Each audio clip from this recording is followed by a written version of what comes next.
Inamin ni Alas Pilipinas stars Mark Espejo at Leo Ordiales na matinding pressure ang naramdaman ng national team sa kanilang World Championship debut kontra sa bansang Tunisia. Sunod naman nilang makakalaban ang bansang Egypt. May ulat si Bernadette Tinoy.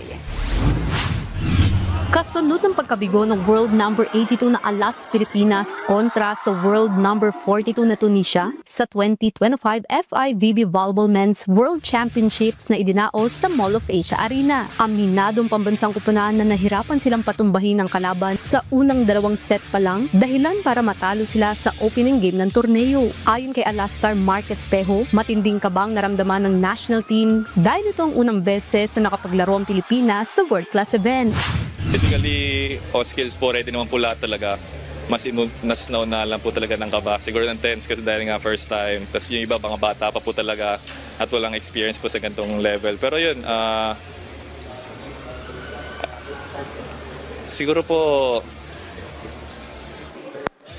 babawi na lang po talaga kami. Kasi medyo, frustrating po yung performance ng first two sets kasi hindi naman po ganito yung team. Sunod na makakatapat ng Alas ang bansang Egypt bukas September 16 sa ganap na 5:30 PM Manila time. Habang Iran naman ang makakaharap nila sa September 18. Para kay Leo Ordiales, pag-iigihan nilang pag-iensayo upang mas maging handa sa susunod na paghampas sa world stage.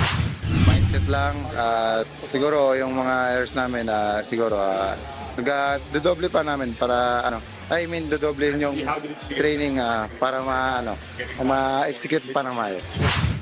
Bernadette Tinoy para sa Atletang Pilipino, para sa Bagong Pilipinas.